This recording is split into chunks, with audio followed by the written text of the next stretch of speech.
দেখলো সাপটা চেষ্টা করে, লাস্টের দিকে যখন না পাচ্ছে তখন ভেবে নিয়েছে যদি এরে আমি ছবল না মারি তাহলে হয়তো পা টানবে না, আর পা না টানলে আমার রাসূলুল্লাহর সঙ্গে আমার দিদার হবে না, যা হবে দেখা যাবে। লাস্টের দিকে ওই সাপটা আবু বকর সিদ্দিককে দংশন করে নিয়েছে। ছবল মেরে দিল, যেমনি আবু বকর সিদ্দিককে ছবল মেরেছে, আবু বকর সিদ্দিকের ওই যে সাপ মেরেছে, যেই সাপটা কয়েকশো বছর হাজার বছর ধরে ওই গর্তের মধ্যে আমার আল্লাহ রেখে দিয়েছে তাকে, এত বিষের জ্বালা, এত বিষের জ্বালা আবু বকর আর সহ্য করতে পারে না। গর্তের ওই সাপের ছবলে আবু বকর সিদ্দিকের যেন কলেজা ফেটে যাচ্ছে।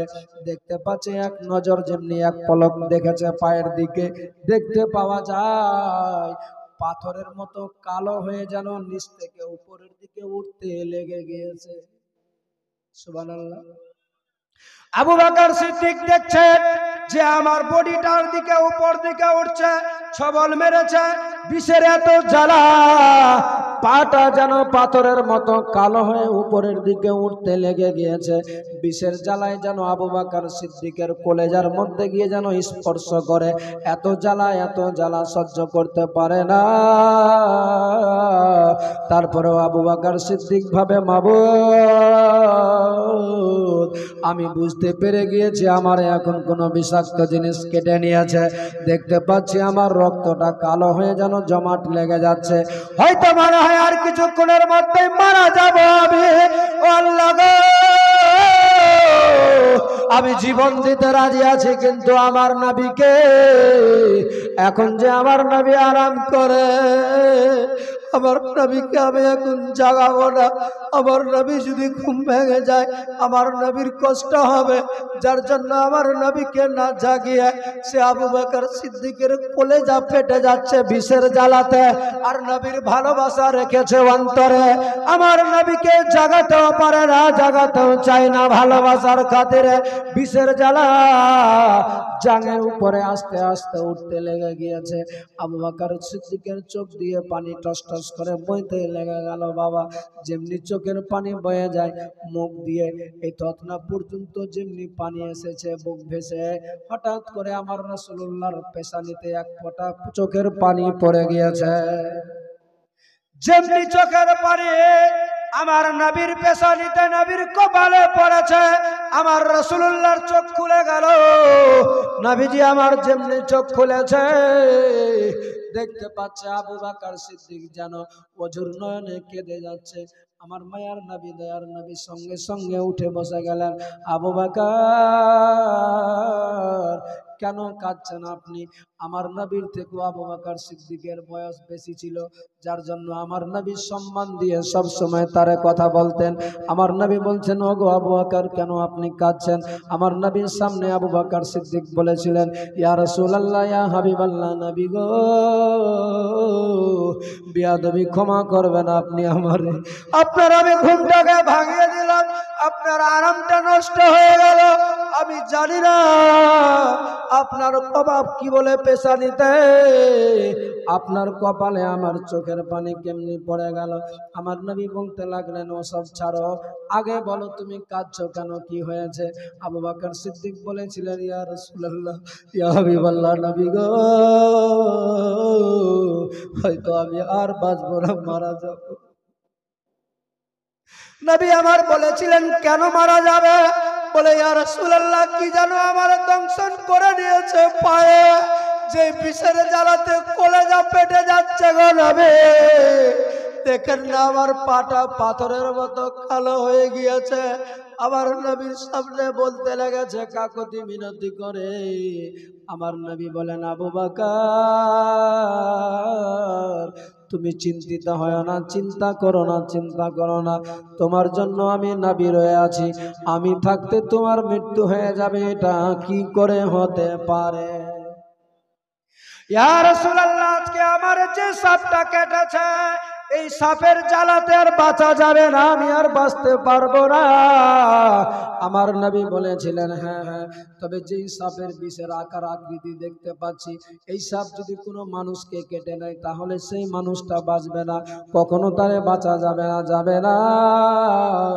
কারণ বিষ তো আগে উঠে যায়, কিন্তু এটা একটা এমন বিষের জ্বালা আছে, সারা বডিটাই একদিক থেকে যেন নিচ থেকে উপর পর্যন্ত কালো হয়ে পাথরের মতো উঠে যাচ্ছে।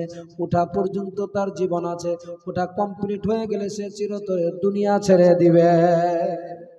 আবু বকর সিদ্দিক দেখতে পাচ্ছে জান পর্যন্ত চলে এসেছে, নিজের রান পর্যন্ত জ্বালা, বিষের জ্বালা সহ্য চলছে। বিষের জ্বালাতে দেখতে পাওয়া যায় পাথরের মতো কালো হয়ে গেল। আমার নবী বলছেন, আবু বকর চিন্তিত হয়ো না, তোমার জন্য তোমার রাসূলুল্লাহ রয়ে আছে। দেখি কোথায় কেটেছে, দেখি কোথায় কেটেছে। আমার নবীজিকে দেখাচ্ছেন আবু বকর সিদ্দিকের এই পায়ের মধ্যে তলাতে সাপ এত কেটেছে জোরে, যেই বিষের জ্বালায় আবু বকর সিদ্দিক ছটফট করছেন। আমার নবী মিনিটের মধ্যে ওই বিষাক্ত সাপের জ্বালাকে আমার নবীজি ঠান্ডা করে দিয়েছিল। কি দিয়ে বলবো তার আগে একটা বান্দা হবে 500 টাকা দিতে পারবেন নবীর ভালোবাসাতে? একটা বান্দা, একজন। সুবহানাল্লাহ। কি নাম বাবু তোমার? আফসার ভাই আমার 500 টাকা দিয়েছে নবীর ভালোবাসাতে। আবু বকর সিদ্দিককে সাপ কেটেছে, আমার নবী মুহূর্তে চোখের পলকে তার বিষকে পানি করে দিবে। কেমন করে বলবো, তার আগে একটু বলবো ভাই, এক ভাই আমার দিয়েছে 500 টাকা, মুক্ত হস্তে দান করেছে। মাওলা তার দানকে তুমি কবুল করে নিও। এই ভাইয়ের সঙ্গে একটা কেউ জরা, একজন কেউ মর্দে মুজাহিদ আছে নবীর ভালোবাসার খাতিরে দুঃখ ভরা জিন্দেগানি শুনতে গিয়ে আমিও চাই 500 টাকা দিতে। কেউ হবে একজন আল্লাহর বান্দা? সুবহানাল্লাহ। কি নাম ভাই? শেখ রহমতুল ভাই আমার, তিনিও 500 টাকা দান করেছেন। নারে তাকবীর, নারে রিসালাত, নারে হায়দারি। শেখ রহমতুল ভাই আমার 500 টাকা নবীর ভালোবাসাতে দান করেছে। মাওলা তার দানকে তুমি কবুল করে নিও। এ মা বোন, আজকের দিনে 500 চাইবো না, 100 হয়, 200 হয়, যা আছে আপনার কাছে যাবে। আমার ভাই তোমাদের মাঝে একটু চট করে দেওয়ার চেষ্টা করবেন। আমার নবীজি কেমন করে ওই আবু বকর সিদ্দিকের যেই দেহটা পাথরের মতো কালো হয়ে যাচ্ছে, সেখানে আমার নবী চোখের পলকে বিষ পানি করে দিয়েছিল, আবু বকর সুস্থ হয়ে গিয়েছিল। কি করে বলবো তার আগে 100-200 যা পারবেন একটু চট করে দিবে ভাই, যাওয়ার চেষ্টা করো। আর আপনাদের মাঝে একটা কেউ আর আছে, আর কেউ মর্দে মুজাহিদ কোন ভাই আছে? ওই দেখেন এক আল্লাহর বান্দা, আর দেখেন কি নাম ওনার? শেখ সজিম বাবাজি আমার 500 টাকা তিনিও দান করেছে। মাওলা তার দানকে তুমি কবুল করে নিও, আমিন। জাযাকাল্লাহু ফিদ দারাইন। আর কেউ আছে? একজন মর্দে মুজাহিদ। সুবহানাল্লাহ। নারে তাকবীর, নারে রিসালাত। শেখ আলম ভাই আমার 500 টাকা তিনিও দান করেছে। মাওলা তার দানকে তুমি কবুল করে নিও।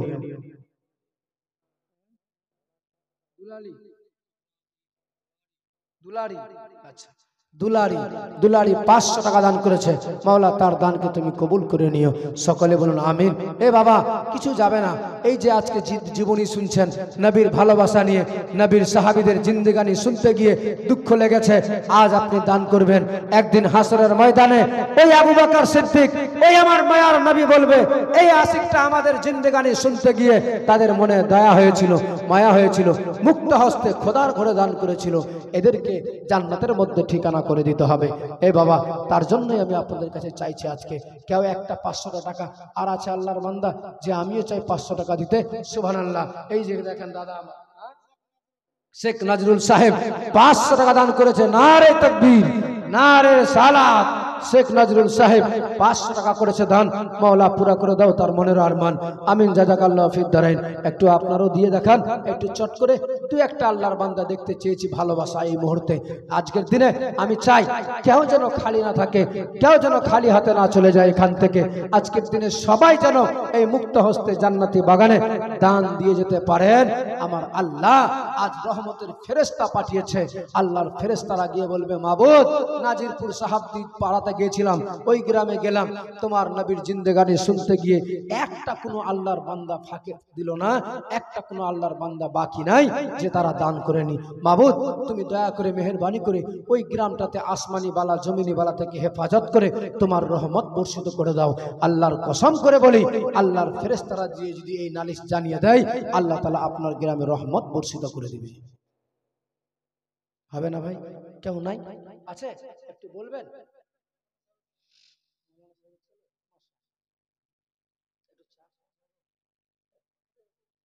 মৌলানা সাহেবের ছেলে কি নাম বাবু? নূর আলম। নূর আলম সাহেব 500 টাকা দান করেছে। মৌলা তার দানকে তুমি কবুল করে নিও। আমিন। জাযাকাল্লাহু ফিদ দারাইন।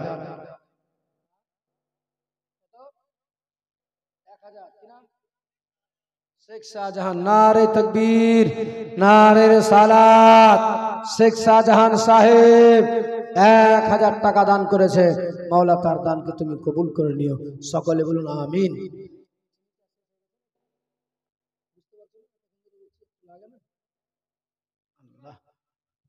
যদি পারো তো পারো, নাই হবে না, নাই তো একটু গরম জল করে দাও। গরম জল খেয়ে কি করবো? আমারও তো, আমি বলছি এতক্ষণ ধরে, আমার তো সব শুকিয়ে গেছে ভিতরে, বলবো তারপরে দেওয়ার চেষ্টা করো। হ্যাঁ, একজন আল্লাহর বান্দা আর একটা চাই। দেখেন দেখেন যদি হয় একটা কেউ 500 টাকা দেওয়ার মতো, মায়ের দরদি, বাবা মায়ের দরদি, নিজের জন্য, নিজের সন্তানদের জন্য, আত্মীয় স্বজনদের জন্য নামে 500 টাকা দিবে। আর কেউ আছে? এই যে ভাই, আমার কি নাম? শেখ রেজাউল। বাহ, আমার নামে নাম। আপনার নাম শেখ রেজাউল, আমার নাম রেজাউল করিম। ফেসবুকে যদি আপনি যদি ইচ্ছে যান, ফেসবুকে আমার পেজে রেজাউল করিম আশরাফি বলে সার্চ করবেন, পেয়ে যাবেন। প্রতিদিনের প্রোগ্রাম এই যে চলছে, এগুলো লাইভ, অন্য দিনে শুনতে গেলে আপনি দেখতে পাবেন। রেজাউল করিম আশরাফি বলে পেজ চলছে, ওটাতে পেয়ে যাবেন। রেজাউল, শেখ রেজাউল সাহেব 500 টাকা তিনি দান করেছে। মওলা তার দানকে তুমি কবুল করে নিও। সকলে বলুন আমিন। জোরে বলেন।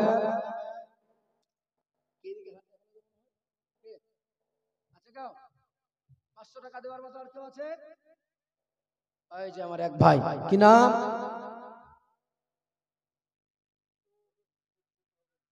वो है तेरे सीने से जाने, हम कौन से चिन्हेंगे हो, मेरा घर ही में है। শেখ তারুল। শেখ তারুল ভাই 500 টাকা দান করেছে। মওলা তার দানকে তুমি কবুল করে নিও। মওলা তার মনের আশা বাসনাকে তুমি কবুল করে নিও। সকলে বলুন আমিন। সুবহানাল্লাহ। নারে তাকবীর, নারে রিসালাত।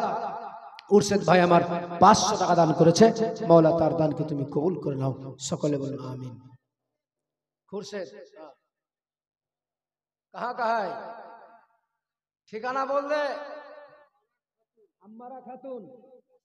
আম্মারা খাতুন 500 টাকা দান করেছে। আজমিরা খাতুন 500 টাকা। আলাহা 1 বস্তা সিমেন্ট। সুবহানাল্লাহ। আমার মা বোনদের পক্ষ থেকে 500 করে 1 বস্তা সিমেন্ট পর্যন্ত দান পাঠিয়েছে। মা এ বোনেরা, আজকের দিনে আমি একটা কথা বলি, আজকে যতটুকু হয় আপনার দ্বারা সম্ভব হবে, 500ই দিতে হবে তা নয়, সিমেন্টও দিতে পারেন। হয়তো আপনার দ্বারা যেটা সম্ভব সেটাও দিতে পারেন। 1 বস্তা করে যদি সিমেন্ট লিখান তো ক্ষতি হয়ে যাবে। আজকেই তো লাগছে না, মসজিদের কাজ যখন হবে সেই সময় 1টা বস্তা সিমেন্টের দিয়ে দিবেন। ওই মসজিদ থাকবে যতদিন, আপনার আমল নামায় নেকি লিখতেই থাকবে ততদিন। ওই মসজিদ থাকবে যতদিন, আপনার জন্য দোয়া হবে ততদিন। ওই মসজিদ থাকবে যতদিন, আপনার আত্মীয় স্বজনদের নামে দোয়া হবে ততদিন। অতএব সেই মসজিদে 1টা বস্তা করে পারবে না দিতে, কি নিয়ে যাবে কবরে? খালি হাতে চলে যেতে হবে, শূন্য হাতে যেতে হবে, কিচ্ছু যাবে না সাথে। আমি চাইবো আমার মা বোনদের কাছে 1টা করে সিমেন্টের বস্তা লিখিয়ে দেন আজকের দিনে। আল্লাহ আপনার মনের আশা বাসনা সব পূর্ণ করে দিবে। ভাই আর 1টা করে কেউ পারবে আপনাদের মাঝে 1 বস্তা করে সিমেন্ট দিতে, কিংবা 25 কিলো কিংবা 50 কিলো ভুট্টা মাকাই দিতে? যার যেটা সম্ভব হবে একটু হাত দেখান চট করে, নবীর ভালোবাসাতে আজকে আমার রাসূলুল্লাহকে সাক্ষী রেখে খোদার ঘরে দিবেন। আপনার অভাব অনটন থাকবে না, সব দূরে সরে যাবে ইনশাআল্লাহ তাআলা। একটা কেউ আল্লাহর বান্দা হবে, কেউ পারবে যে আমি 1 বস্তা সিমেন্ট দিব? সুবহানাল্লাহ।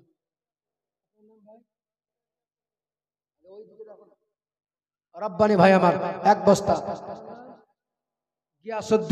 গিয়াসউদ্দিন চাচা আমার, উনিও দিয়েছেন 1 বস্তা সিমেন্ট। আর রব্বানি ভাই দিয়েছে 1 বস্তা, 2 বস্তা হয়ে গেল। আর একটা কেউ হবে আল্লাহর বান্দা, একজন, আর এখনই লাগবে না, পরে দিতে হবে।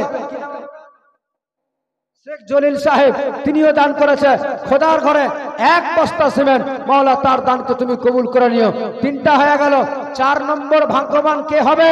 খোদার ঘরে দিতে পারবে 1 বস্তা সিমেন্ট দিয়ে খোদার ঘরে নিজের সওয়াবের হকদার হয়ে যাবে। কেউ আছে একটা আল্লাহর বান্দা পারবে হাত দেখাতে? সুবহানাল্লাহ। ওইদিকে এক ভাই আরো দেখিয়েছে, ওই নাম শেখ তারুল ভাই আমার, তিনিও 1 বস্তা হাত দেখিয়েছে। মাওলা টোটাল 4 জন হয়ে গিয়েছে। আর একজন কেউ বান্দা হবে 4 নম্বরের পরে 5 নম্বরে আছে।